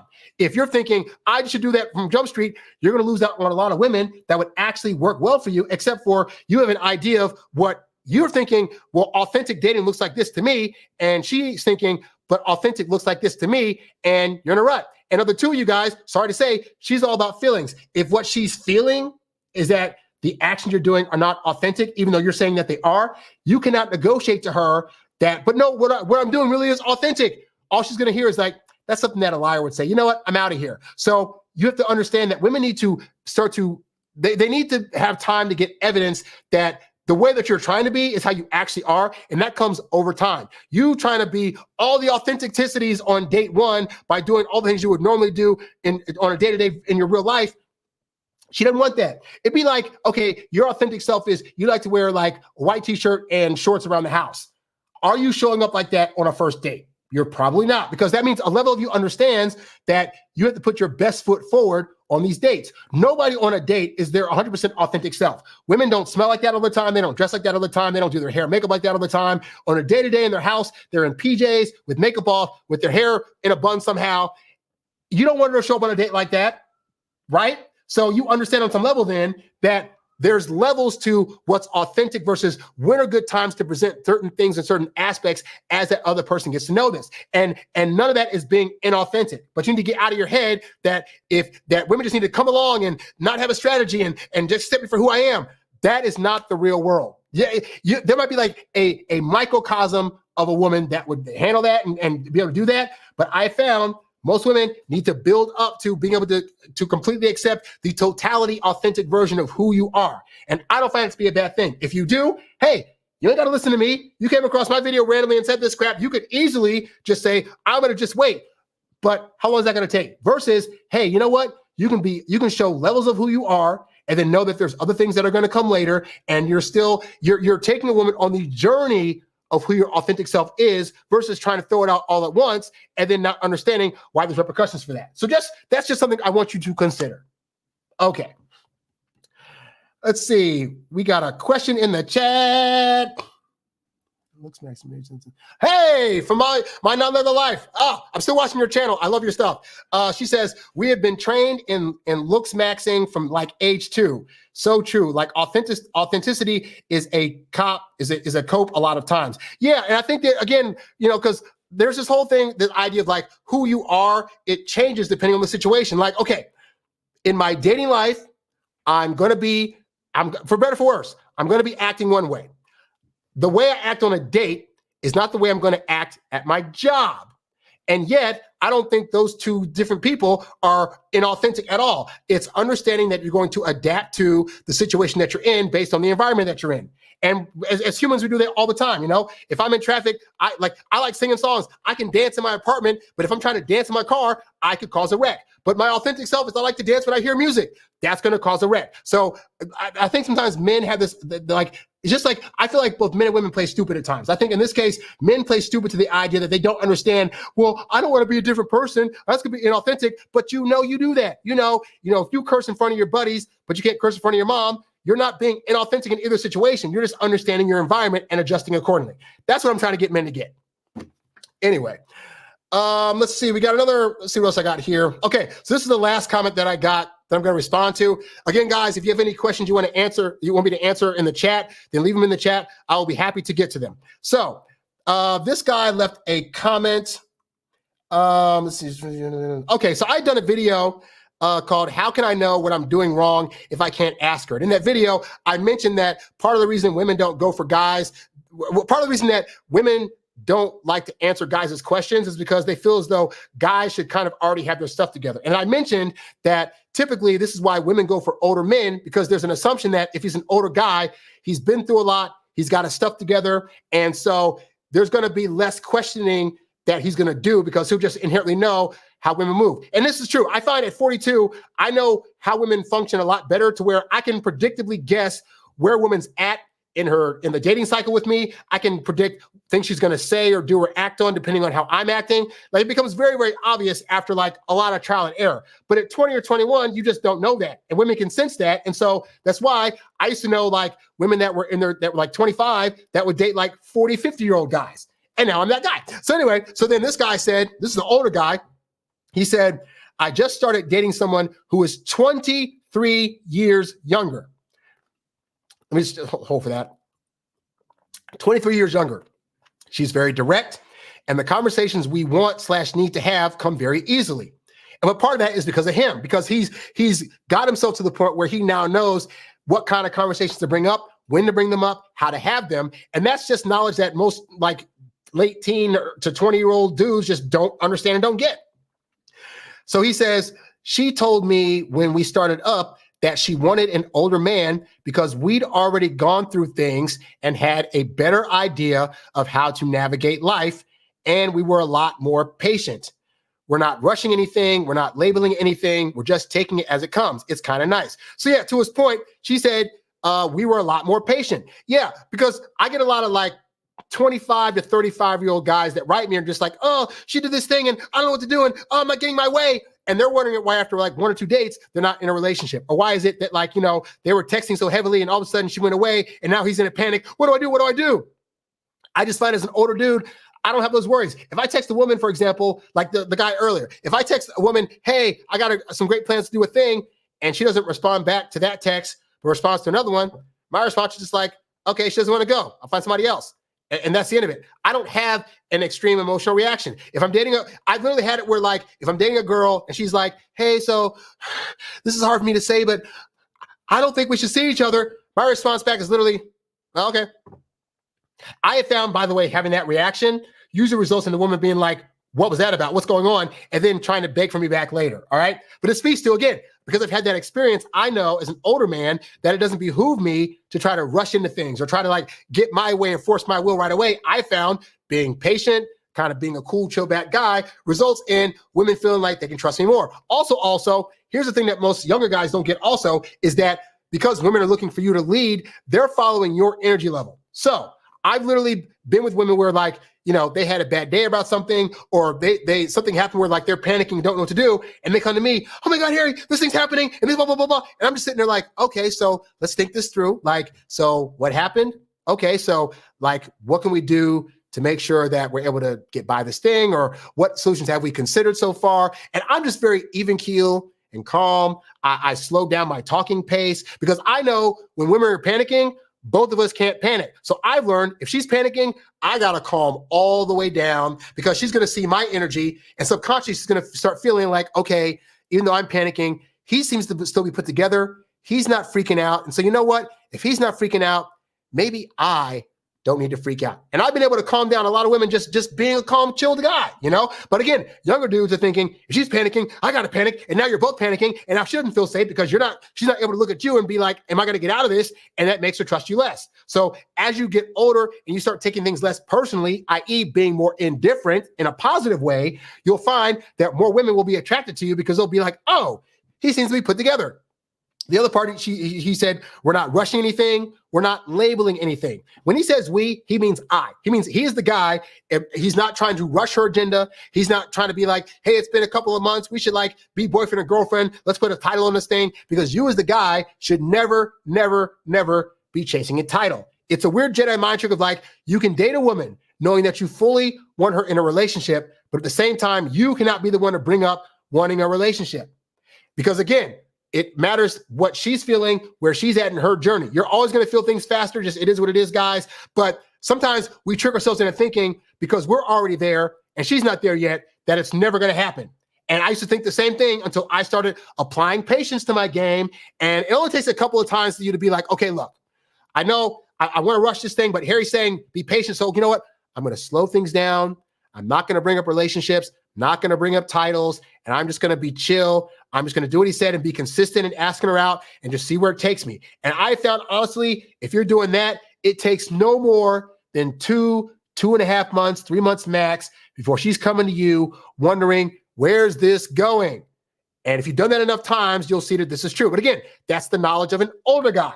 For you younger guys that did not experience that, I suggest that you try doing that. Now, part of that's hard for you younger guys because you're thinking, but I really want her and I don't want to mess this up. And that thought process of I don't want to mess this up, I don't want to ruin a good thing, it's what's going to cause her to eventually get rid of you because you're too stuck on her having to be the outcome. And once you get out of your head that she has to be the outcome, you will start to realize that the world is your oyster and you can choose any woman and it doesn't have to be her.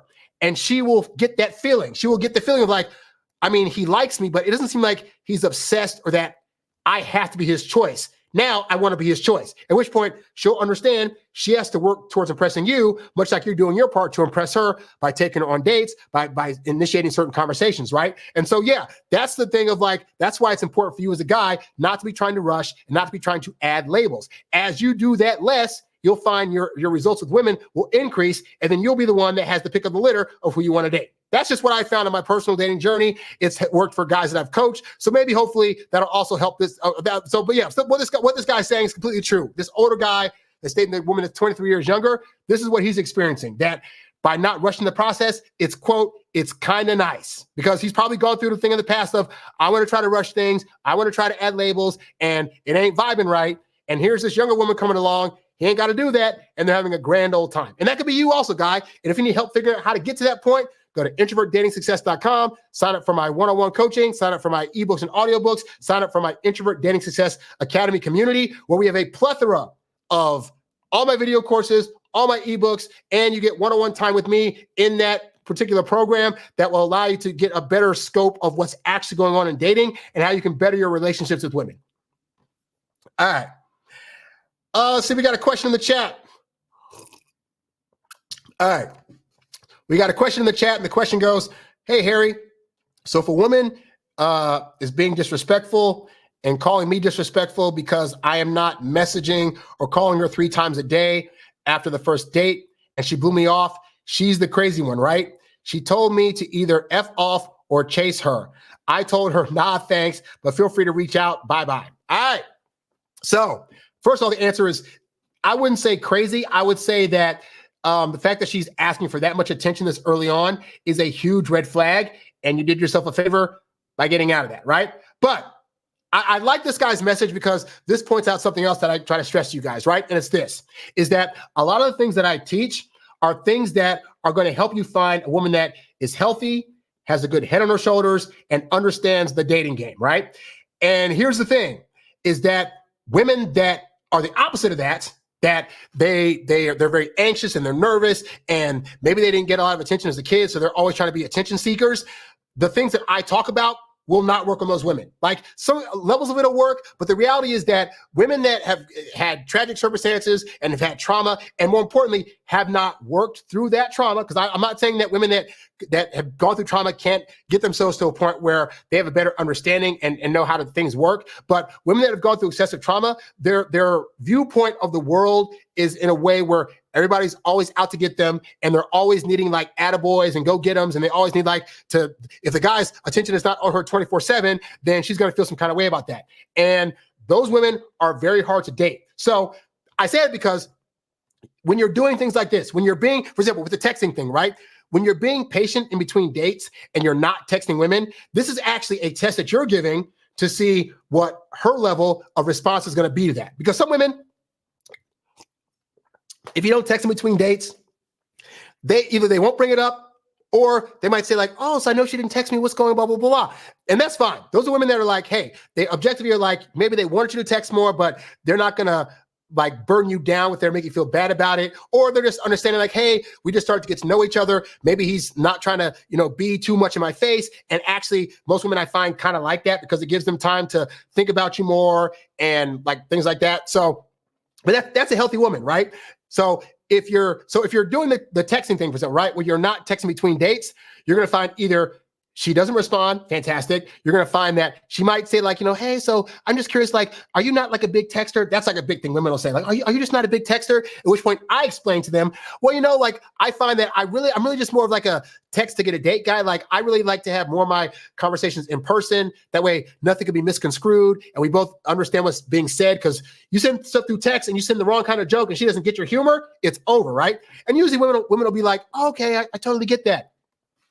Or you'll get a woman that reacts like this. Well, you need to text me 3 times a day. And if you're not texting me, then you're playing games, this and that. You know what you did? You sussed out a toxic woman that was going to be a bear to date, because it goes beyond texting.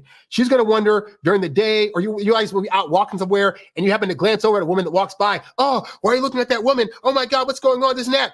And so these kind of tests will help you to see if you're dating a healthy woman, or it's going to help you see like, oh my God, red flags everywhere. Dodge the bullet. So the fact that she reacted like this, that is positive, because now you know that is one woman you should definitely not be dealing with, okay? Now, I say it to say, also, don't make the mistake that a lot of guys do of thinking like, oh, okay, Harry said that was a test, this is now, so now I'm going to still try to bed her. No. She showed she's toxic.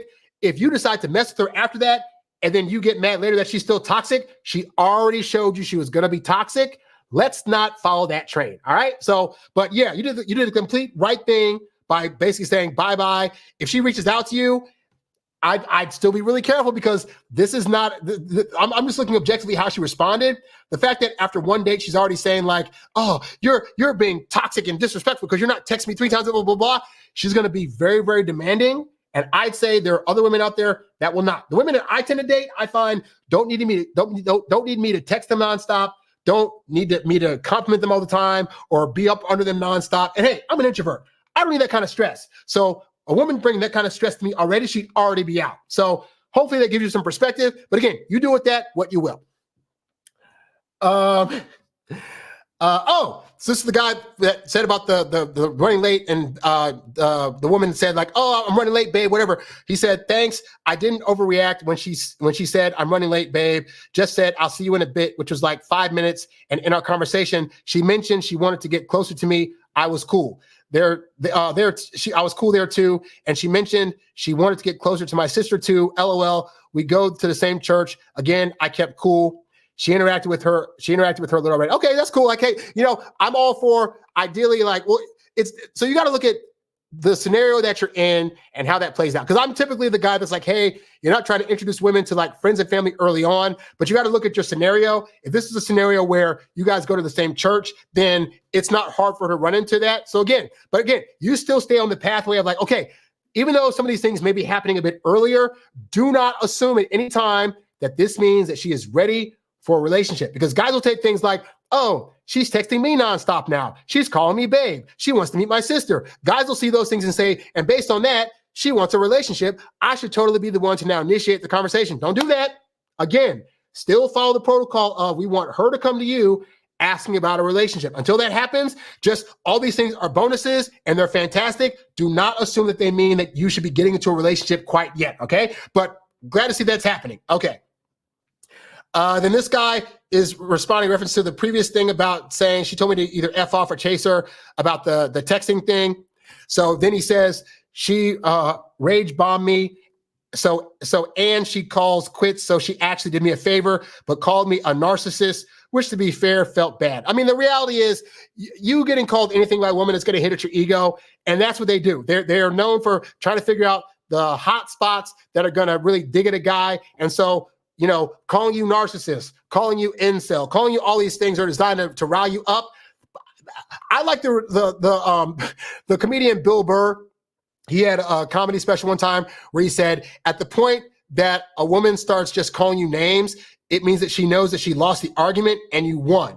And the biggest mistake you make as a guy is try to go back in there. You call me this? Well, I'm calling you blah, blah, blah. No. When she starts calling you names, it means she knows she has nothing of value to actually say to you that is going to make her win this argument. And now she's just being like, well, I'm going to just nitpick at him. That way, if I call him something, he's going to eventually call me like the C word or whatever, at which point I can now talk about how, it's what he's calling me versus what the actual argument was. So she called you a name. Guess what, guy? Bravo. You won the argument. Assume that what she said means nothing and just leave it at that. Block her. Be done with her. But hey, good stuff to know. All right. We got a question in the chat, and the question goes, hey, Harry, in between dates, waiting the 5 to 7 day period, how much did it mess with your head with anxiousness? I know you've developed prospects to keep you busy and hobbies, but how anxious did you get? Well, when you first try out any kind of new dating tactic, there's going to be a level of anxiousness there because you're trying a new thing. And you might have been trying some older stuff that didn't work, but you're comfortable doing that stuff. So there's something to be said for like part of our anxiousness comes from not being in our comfort zone, even if that comfort zone is one that wasn't working for us. So I found in my journey that when I first started out doing some of it, like, again, I was studying stuff like Doc Love stuff, David D'Angelo stuff. There was a guy named Zuma back in the day. I used to go to this forum that's actually still around. It's called not Plenty of Fish. What was it called? Oh God, what was the name of that? Oh, So Suave. It was called So Suave, right? And so I would go to these forums and read about guys and things. Oh, you should try this and that. But there's one thing to have it like mentally in your head, like, oh, do these things and allegedly I'll get results, versus you have no tangible proof that the things I'm talking about or anybody else is talking about is going to work. So I had very much, because I was like, there was a level of me, it's like, I'm anxious, but a part of me started to understand, but the stuff I'm doing is not working. And so if what I'm doing now isn't working and I'm getting no women, the worst thing that'll happen if I try this new thing is I'll have no women. In either of these scenarios, I could have no women, but trying this new thing could also mean that I get women. And so I had a decision to make, which is, do I want to risk trying this new stuff and hope that I get a better result? Or do I want to keep doing the old stuff and hoping that eventually some woman's going to be cool enough to make this stuff work? And I just found that I got tired of being the guy that was in the comfort zone. So I would try stuff. But initially, it's going to be the most nerve-wracking thing. Like, it's going to be so nerve-wracking to, for example, simple example, the texting thing. I found out because Doc Love used to say, hey, you need to wait a minimum of 5 days, but do it between 5 to 9 days before you text a woman for another date. And I'd be like, 5 days? Like, now again, now I've literally waited months on end to years on end to ask for a date. And lo and behold, I was able to do whatever. And so, but that first time, let me tell you, when I would go home from a date and I wouldn't do the thing at the end of the date where it's like, hey, I'll see you next time, or we should set this up again. I would walk away and be like, okay, so I'm not supposed to text her. I'm not supposed to call her. And I'm supposed to just sit around and wait. And I would do it. And I would sit there and I'd be there like, man, I would have done, but you know what? This is back when I didn't have other prospects. I only had the prospect in front of me. And I just had to learn, okay, I got friends I go hang out with. I go to the movies. I can play Nintendo. I can do whatever, but just stick to it and see what happens. And then what I found started to happen is this, because I would have in my head, okay, I'll wait 5 days. I'll do the minimum. I'll wait 5 days. I would find by just waiting, for one, I found not texting women right after a date. I found by the time I got home, women would be texting me. Hey, just want you to know I had a good time. I'd be like, oh, had a great time. Okay, great. Leave them alone.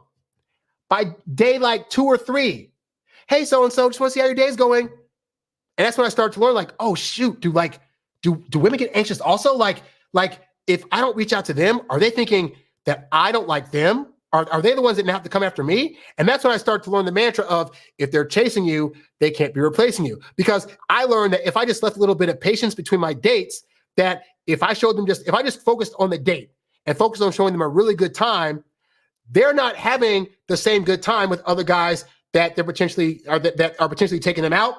And then those other guys are swooping in too soon because they're thinking what a lot of my commenters are thinking of, oh, well, if I don't rush her right away, she'll forget about me. So it could be me and 2 other guys. And those 2 other guys are going in after the date, texting her too much, try to have good morning, texting this and that. And I just found by evidence that, oh, shoot, I get to stick in there. So I found after the first couple of women I tried this on that, I got less anxious and I started to be more detached from outcomes. I've stopped taking so personally if they don't choose me, it's because of me and it's my fault and I'm not a good enough guy to oh, maybe this just wasn't the time for her. And that's totally fine. So it took a minute, but suffice to say that over time you start to get over it. But those first few times, again, you're just for me, it got to a point where I was doing so bad doing the things that I was doing that I was open to doing new stuff and having it fail. And I think that's where a lot of guys get stuck is they want to do new stuff, but they don't want to fail, but they don't realize they're already failing. And so the worst that can happen is they just fail more, but they just learn different ways to not fail. I mean, they learn different ways to fail and then to not do those things, right? But I found, again, the stuff that I teach you guys is stuff that I only give you guys stuff that I found practically worked for me on a real scale, on a real level, And so hopefully as you go along your dating journey and you start to do these things, you'll realize oh, Harry's right. I'm going to be less anxious. And it also speaks to, you'll become the guy that's not so focused on this has to be the outcome. Once you get past the idea of the girl in front of you that you're dating has to be the girl that you date, you'll be open to really analyzing the person in front of you a bit more before you make a full-on decision about them being the person. And also you'll find you open up to well, this one doesn't have to work out. This could just be a one-time date that we both have a really great time. And then for whatever reason, she realizes it's not going to work out. I realize it's not going to work out. And it's no harm, no foul. Think about this, guy. Think about the fact that all you're asking of women is to take them out and show them a good time. And most women I find aren't going to be too bothered by that. They get bothered by if you do that and then she's I don't want to do it anymore. And you keep trying to press them for it. But most women are it's one day, it's one dinner, it's one hangout. All he wants to do is show me the best time possible. Let me see what that looks like to him. All right. So as you start taking dating less personally, you'll be less anxious about whether or not you're doing a good job based on if this worked out or not, and that's when it gets a lot easier. So hopefully that answers your question.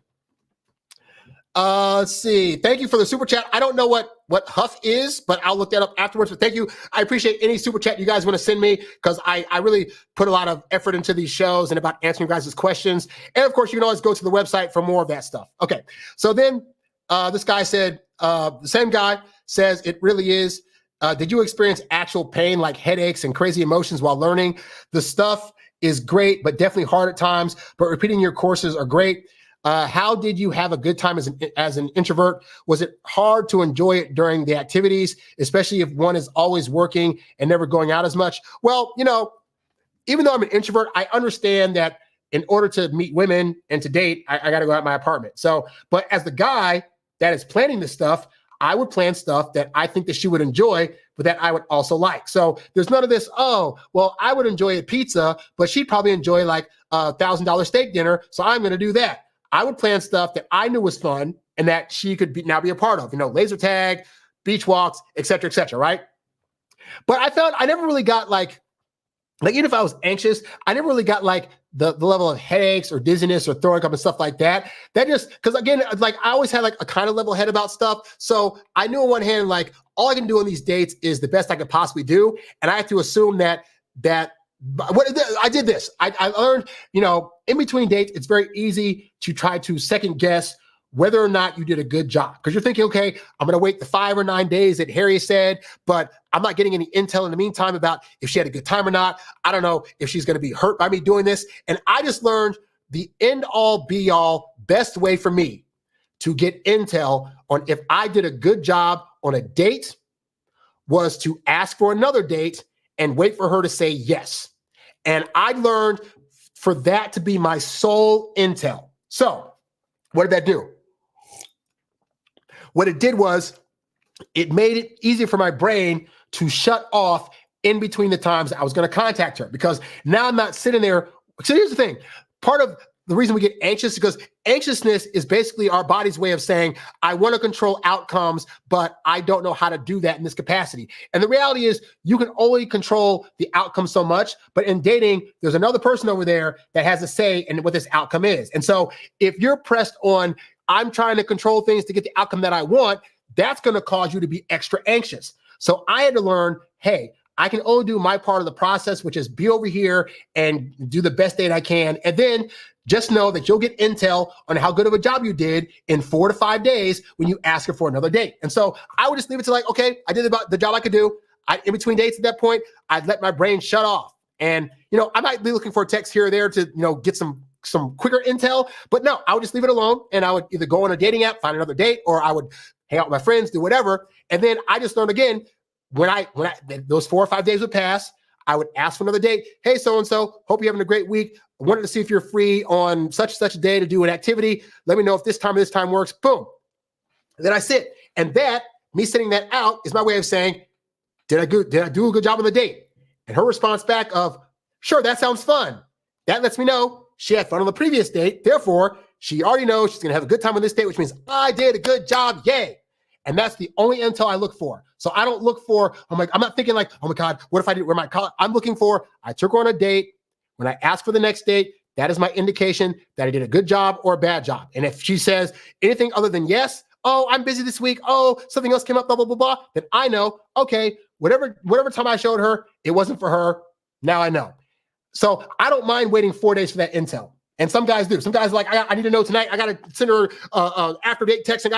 And that, again, that's you trying to do things to control the situation. Dating as a guy is very much a Jedi mind trick. It is trying to set up scenarios to where the woman feels as though you're giving her agency to choose you, but you have to control what those scenarios are in order for that to happen. And again, some guys call that manipulation. Some guys say, oh, I don't feel comfortable with that. But that's just what it is. It's like you can't force a woman to choose you, but you can set up scenarios that give you the best possible outcome of her potentially wanting to choose you. Okay. And so, but again, I just look for when I ask for the next date. And that took a lot of pressure off me. It made me not to be so much in my head anymore. I ain't got to think about her for days on end leading up to whatever. It just made it easier. So hopefully that answers your question. I appreciate the super chat, My Non-Leather Life. I really enjoy your content and whatnot. And also, I don't know if you've noticed that a certain person has now changed their content up. Just wanted to point that out. they've changed it up to be more authentic and do whatever. So we'll get into that here, but you know what I'm talking about. It's quite interesting to see the change.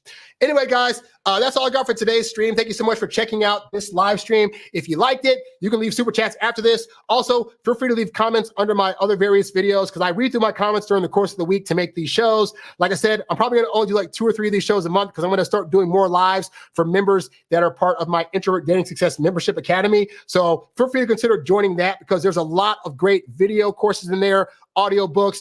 If you ask questions in there, you get them answered in a quicker amount of time. So definitely consider checking out that community because we have a lot to offer.